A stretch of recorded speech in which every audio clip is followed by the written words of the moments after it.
Olá, o Opinião está no ar e hoje vamos falar de um assunto da maior importância, a degradação ambiental provocada pela implantação do complexo do Porto de Capuaba em Vila Velha, especialmente nos bairros de Paú e São Torquato. O entrevistado para falar sobre o assunto é Antônio Claudino. Ele é autor do documentário Bahia do Espírito Santo, Um Olhar Canela Verde. Foram vários encontros mantidos com moradores, entrevistas e também Antônio Claudino trabalha mostrando um contraste através de imagens de antigamente e imagens atuais, mostrando o quanto que foi alterado naquela paisagem a partir da implantação deste complexo. Claudino, seja bem-vindo aqui ao programa. Muito obrigado, é sempre um prazer estar aqui com vocês na TV Assembleia, que presta um grande serviço à cultura capixaba. Bom, como começou, de onde você teve a ideia de produzir este documentário? Bom, a gente tem um trabalho longo há muitos anos de educação ambiental com as comunidades da Grande São Torquato e Grande Paú. E ali, trabalhando e perscrutando, fomos ouvindo toda essa dor que essa comunidade tinha de ter lhe sido apartado, literalmente apartado. Um apartheid foi feito entre a vida deles e a Bahia, hoje chamada de Vitória, que na verdade é a Bahia do Espírito Santo, e sobra o canal em Vitória. E ao ouvi-los, das histórias deles, nós fomos construindo a possibilidade de realizar um documentário e, a partir dessa ideia, fomos à pesquisa e chegamos, enfim, ao filme. O que você relata nesse documentário? A gente começa o documentário mostrando as imagens de época que não são exibidas, acho que jamais foram exibidas, em que o progresso se denominava destruir os manguezais, aterrar o mar para implantar o progresso. Então nós começamos com imagens históricas que tratam disso e que se encerram essas imagens na primeira explosão que foi feita no Penedo. A partir daí a gente entra com as imagens atuais. Então a nossa ideia é sempre confrontar o que foi e o que é na ótica de uma população que perdeu o seu prazer de viver, perdeu a sua paisagem e aos poucos foi perdendo a sua identidade. Um pouco da violência hoje que se discute e tal é sempre resultante da perda da identidade das comunidades. Também isso nos fez refletir e buscar fazer o documentário. Toda uma promessa de desenvolvimento, realmente houve um impacto aí na área econômica, mas um prejuízo muito grande, né? E esse ponto de vista acaba projetando aí também para um momento em que a gente está vivendo, de que no futuro bem próximo novos portos poderão ser construídos no Estado. Serve de alerta também esse documentário em relação a essa perspectiva? Tem a pretensão de não acabar nele, de fazermos o olhar de Vitória, o olhar de Cariacica, o olhar da Serra, e depois expandir esse processo com uma série de TV, tratando do que é que esse modelo de desenvolvimento implantado no Espírito Santo faz com a realidade, com a identidade capixaba. Como que este modelo economicista, que não se volta e não reconhece a necessidade da sustentabilidade socioambiental do mundo, do planeta, né, tem feito com a vida e com a história das pessoas. Então a gente pretende daqui chegar a todo um processo que está desenhado no Espírito Santo de dezenas de portos a serem espalhados pela nossa costa, destruindo toda a nossa identidade. Bom, nós vimos o filme, realmente o documentário ficou muito bem produzido. Eu gostaria que você comentasse alguns trechos do documentário. Primeiro nós vamos verificar um trecho de um catraieiro que fala da falta de peixes, né, do impacto dessa construção do porto, como é que está hoje a questão dos peixes, né? Muitos sumiram, desapareceram, então não se encontram mais algumas espécies de peixe depois da implantação desse complexo. Vamos dar uma olhada. Vou navegar com esperança de voltar, tô perdido contemplando o mar.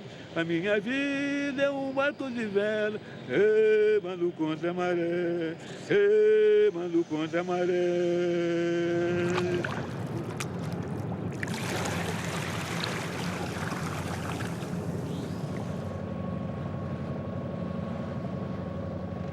antigamente era muito diferente do que é agora, muito mesmo, né?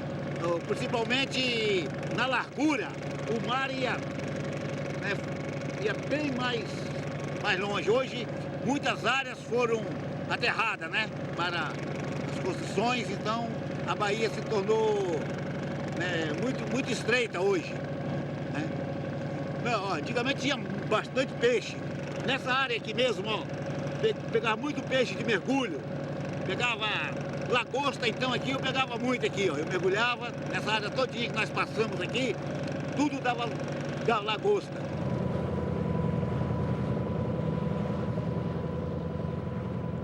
Bom, então vimos o catraieiro aí reclamando. Como é que você analisa até certo ponto, um choro, um lamento dele, né? Essa é uma questão. Na verdade, os catraieiros, eles incidam um filme, né? O material que eu tenho recolhido com eles é um documentário à parte que nós faremos. Mas eles são, sem dúvida, um marco na Bahia de representação de como esta sociedade capixaba, de como esse complexo em torno da Ilha de Vitória tinha e tem e poderá ter possibilidade de uma vida feliz, saudável, compatível com a preservação ambiental e que foi destruído pela construção do porto, né? Então, o que se vê é a redução da pesca, a dificuldade dos catraeiros atravessarem a Bahia disputando com grandes navios de porte, quando a gente sabe que, na verdade, não adianta continuar aumentando o calado daquele porto. Esse porto jamais terá calado o suficiente para poder ter representação de exportação para o exterior. Não é à toa que agora estão fazendo jurongues, fazendo o sul do estado e vão espalhar pelo estado afora, porque o canal de Vitória, a Baía do Espírito Santo não é de Vitória. O que temos dentro da Baía do Espírito Santo, temos o canal de Vitória. E enlouquecidamente acharam que o canal de Vitória seria um porto para calados grandes que hoje são exigidos pelo comércio internacional. Não serão nunca, mas uma coisa já está demonstrada: a destruição da possibilidade de sobrevivência das comunidades tradicionais, pescadores, catraieiros, cidadãos comuns que tinham ali a sua vida e sua felicidade. Isto já ocorre. O prometido não ocorreu nem ocorrerá. É preciso rever o processo e a discussão do que é desenvolvimento do Espírito Santo a partir do mar. Há uma ideia também de construção de um superporto que está assim ainda em fase de definição, se seria lá em Praia Mole ou naquela região de Ponta da Fruta. O que você tem a dizer sobre isso? Qualquer das duas opções são opções de destruição, são opções de absolutamente de retorno depois de desastre ambiental, sem falar no desastre social. Se você pegar, por exemplo, Santa Cruz, Aracruz, aquela região ali, o que aconteceu com aquelas famílias, com a vida daqueles pescadores tradicionais? Seus filhos hoje estão todos prostituídos, a sua vida está toda destruída por conta de implantar grandes e superportos. É a mesma coisa está para acontecer tanto no sul, na região ali de Piúma, Marataízes e tal, quanto o Jurongue. Isso são realidades inevitáveis que a história já provou, já mostrou. Esse filme, na verdade, vem para dizer o seguinte: olha, onde tudo começou, com essa visão equivocada desenvolvimentista, está aqui a prova que deu errado. E nós vamos continuar com essa proposta? Nós vamos ver agora um outro trecho desse filme que fala da construção daquela muralha, né, que acabou separando o pessoal de Paú e de São Torquato do acesso direto ao mar. E depois eu queria que você comentasse sobre isso. Vamos lá. Tudo aterrado, aqui passou o muro, e daqui para cá foi aterrado, e a Leopoldina foi lá dentro. A Leopoldina ficou de fora e eles montaram lá dentro o Museu da Vale.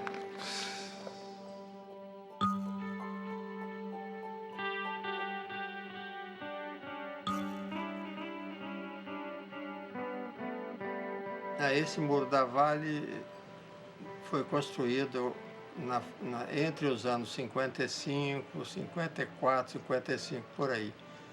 Houve o aterro, a construção do viaduto para dar acesso ao cais do Atalaia, né, ao porto antigo, né, que era o cais Eumenes Guimarães. E foi construído o viaduto, foi feito o aterro e foi feito também a drenagem sob a linha, né? E construído o muro fechando realmente a área toda, né? Aí foi crescendo, crescendo, crescendo e foi tomando isso aí. A Vale do Rio Doce fez o muro, depois a Uzi Minas, a Vale levou o muro até lá na entrada do Paú e hoje você vê que é isso aí que você vê aí, ó.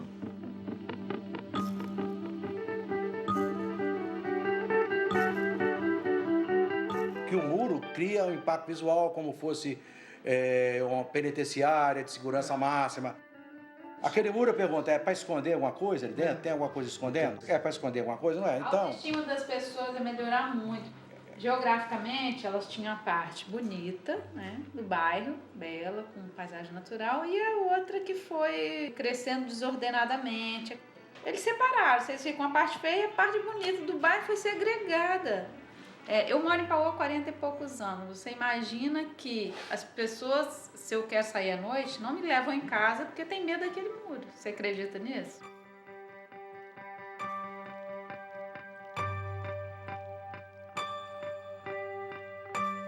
Bom, um muro imenso, né, separando, inclusive um dos moradores chamando aquilo de segregação. Qual foi a impressão que você teve, o que eles relataram para você em relação àquele muro e o que você tem a dizer sobre aquela obra ali separando realmente o acesso direto ao mar? O muro, na verdade, é uma intervenção direta daquela comunidade no filme.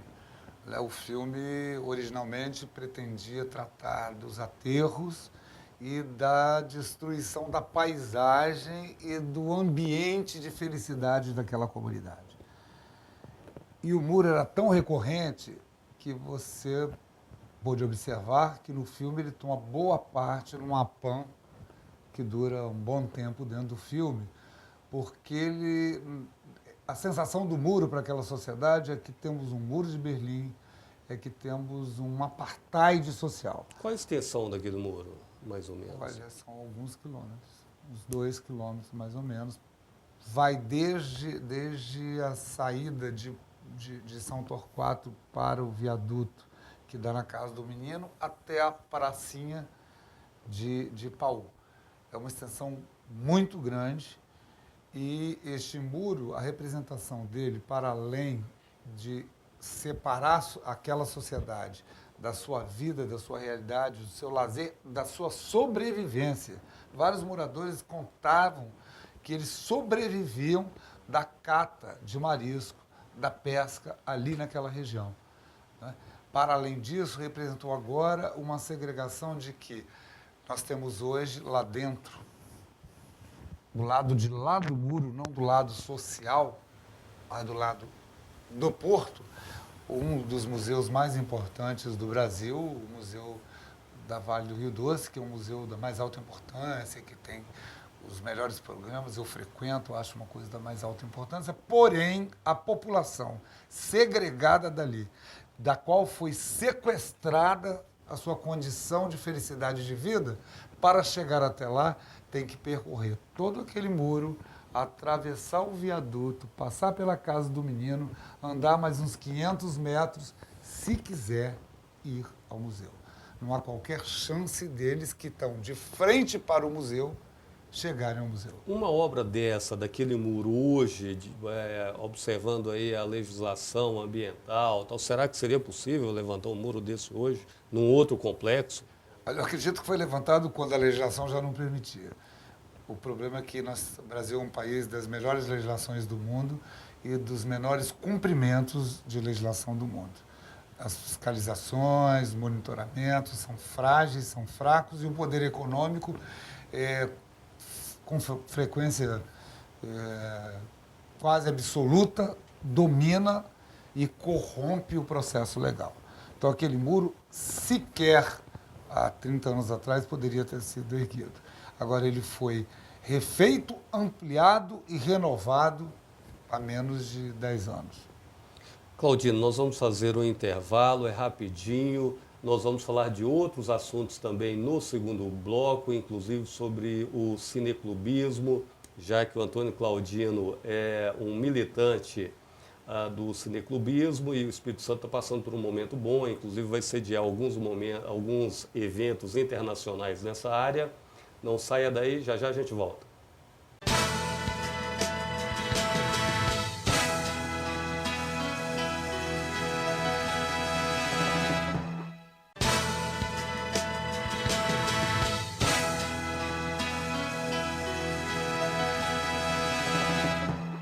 O Opinião está de volta, hoje entrevistando Antônio Claudino, autor do documentário Bahia do Espírito Santo, um olhar canela verde.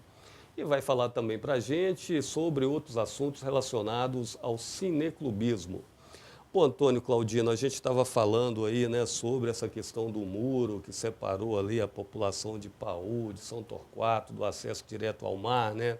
E tem também a questão da poluição em si, da questão do porto.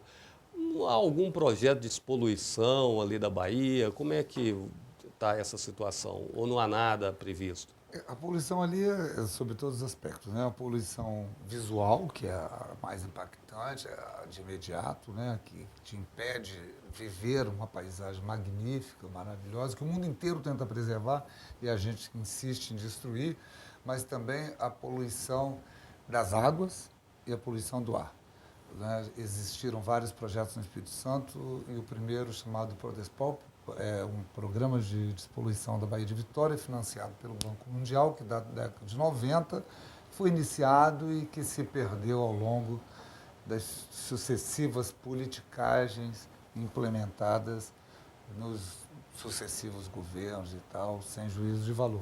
Mas, enfim, continua sendo poluído, seja por esgoto doméstico, mas muito mais industriais e muito mais pelos navios e pelo que os navios jogam dentro do mar. Bom, vamos voltar um pouquinho ao documentário. Tem uma fala importante do artista plástico Kleber Galveias. Vamos acompanhar e depois queria que você falasse sobre a participação do Kleber no processo de construção desse documentário. A ida de bonde para Vitória, margeando a Bahia, né? Era um negócio fantástico, porque você tinha o centro de Vila Velha, que se restringia à prainha, né? Você, para ir até a Glória, você passava por Jaburuna, que era um lugar desabitado quase, né? Aí você chegava na Glória, que era também uma coisa, a fábrica de bombom e meia dúzia de casas. Dali você ia até o Aribiri, num lugar todo verde. Ataíde, e aí vinha a sequência, Ilha das Flores, né? Cobilândia, Ilha das Flores, né? Que era uma coisa fantástica. Você via aquele monte de lavadeira lá no Rio Aribiri, né? Lavando roupas estendidas na margem. Era tudo muito bonito. Depois chegava em Paú, era o fim da linha do bonde, né? Que ia de lá do Exército até Paú. Bom, Kleber Galveias, lembrando aí de antigamente, aquela época do passado, que você também vivenciou, né? A importância dele, ele ajudou na construção desse documentário? Como é que foi a participação dele?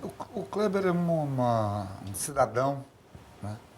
Antes de tudo um grande cidadão, mas uma personalidade cultural, artística, política do Espírito Santo. Ele não só viveu, como ele foi pioneiro. Em 1983 eu fui diretor de cultura de Vila Velha e o Kleber me procurou e nós implantamos o Museu Homero Macena, preservamos a casa do Homero, várias obras, etc. Então é um cidadão cuja história está interligada à modernidade e à contagem da história moderna do Espírito Santo. Ele foi fundamental para o filme, né, porque trouxe pedaço do roteiro grande, foi construído em cima da fala dele. E quando a gente falava ainda há pouco da poluição também, ele é importantíssimo, ele tem um projeto muito importante, né, que é o da Vaca e a Vale, né, que é um projeto da denúncia permanente da poluição ambiental na Grande Vitória. Então, eu creio que se eu não tivesse tido o insight, até pela relação histórica com o Kleber, de buscar a entrevista do Kleber, o documentário seria bem mais pobre do que é. Agora, a trilha sonora é belíssima, né? Quem fez a trilha sonora para você? Foi um greco. Esse rapaz é um jovem de Vila Velha e tal, que é o primeiro trabalho que eu faço com ele. Ele não só fez a trilha... Greco, o nome dele? Greco Nogueira. Ele não só fez 3 músicas que eu usei ao longo do filme, como também ele fez toda a edição de som, mixagem e limpeza do som. É um profissional jovem, porém da mais alta qualidade, assim como todos os profissionais com quem eu trabalhei. A Saskia Sá, o Ricardo Sá, a Bianca, que fez toda a finalização comigo, toda a correção de cor, que é uma jovem de pouco mais de 20 anos e tal. Então, uma equipe jovem, na minha relação, de cidadão sessentão, e que demonstrou para mim que eu seria capaz de dirigir um filme, porque eu sempre produzi filmes, eu sempre fiz assistências, fiz distribuições, mas este é o primeiro filme que essa equipe me deu força para assumir como diretor.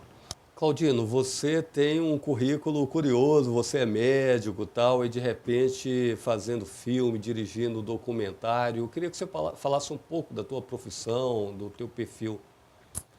Bom, academicamente eu me formei médico, me especializei em parasitologia e doenças infecto-contagiosas e me transformei em professor da universidade.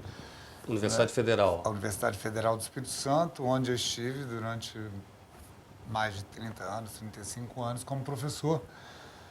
E esta especialização me linkou com a questão ambiental. É daí que eu estava em Paú fazendo trabalho de educação ambiental, porque as doenças com que eu lidava ou eram decorrentes da exploração irracional dos recursos naturais ou decorrentes da contaminação irresponsável, deseducada que a gente faz com o meio ambiente, com o nosso esgoto, nosso lixo, enfim. Então esse contato com os moradores de Paú, que acabou te inspirando a fazer esse documentário, surgiu através do seu trabalho como médico, é isso? Isso, médico e ambientalista. Foi isso que me levou a ouvi-los, conviver com eles, me linkar com outra vertente da minha vida, que é o cinema que vem através do cineclubismo. Na década de 70, de 73, eu encontrei algumas pessoas tentando exibir filmes na UFES e me juntei com elas. Na época era Médici, não podia nem falar disso. No RU, ainda no centro da cidade, passavam uns bilhetinhos por baixo da mesa e tal, convidando para assistir, por exemplo, o Teorema de Pasolini, que era proibidíssimo, que era um estímulo à prostituição, à degradação era da um família, escândalo aquelas para aquela coisas época. da ditadura militar, na época do Médici.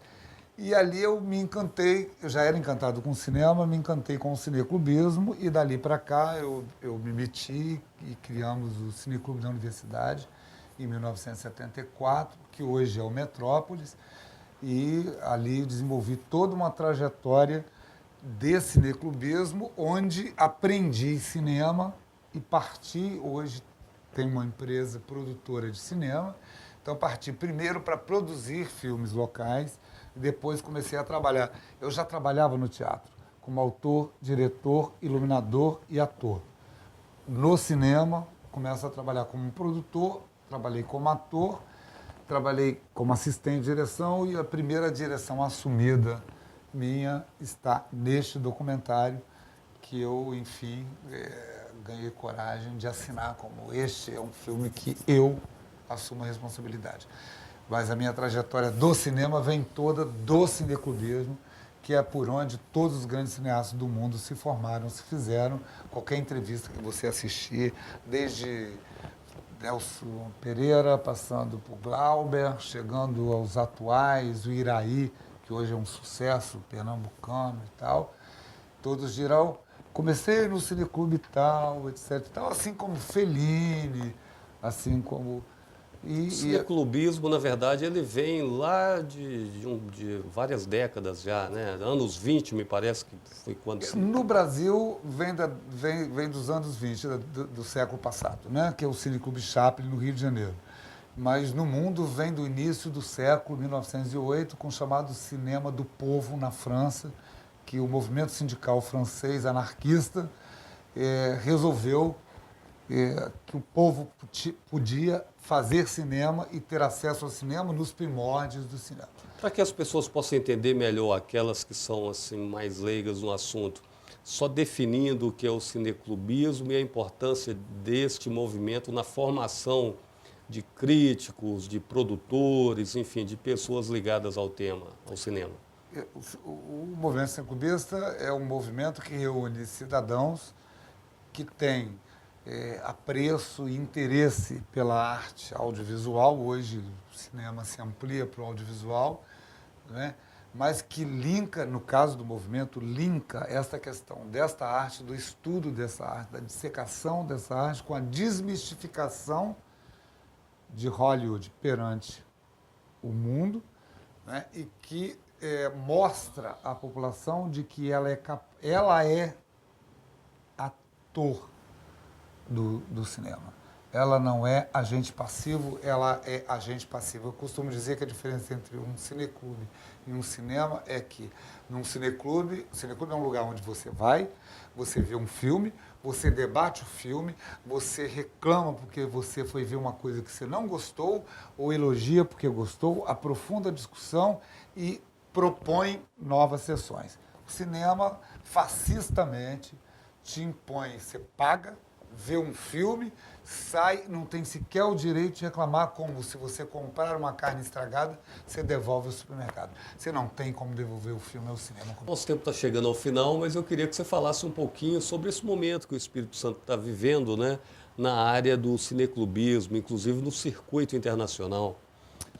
Pois, o Espírito Santo é considerado mundialmente como um grande celeiro de produção de cineclubistas importantes e tal, que circulam pelo país. Eu fui presidente do Conselho Nacional de Cineclubes por muitos mandatos e agora estou como presidente da Federação Internacional de Cineclubes. E a Organização de Cineclubes Capixaba é a geração mais recente, o estado inteiro pipoca os cineclubes. E por conta disso, inclusive, nós sediaremos vários encontros internacionais, o Encontro Ibero-Americano de Cineclubes, que já tem pauta, tem data, mas também a pretensão da Federação Internacional de realizar aqui no Espírito Santo sua Assembleia Geral com mais de 50 países representados dos 5 continentes aqui em Vitória. De certo, o movimento cineclubista capixaba é de tamanha importância que me alçou a presidência da Federação Internacional de Cineclubes. Claudino, quero agradecer a sua participação no Opinião, desejar sucesso na sua carreira aí, já que você está estreando como diretor aí, através do filme Bahia do Espírito Santo, Olhar Canela Verde. Que você tenha muito sucesso nesse trabalho.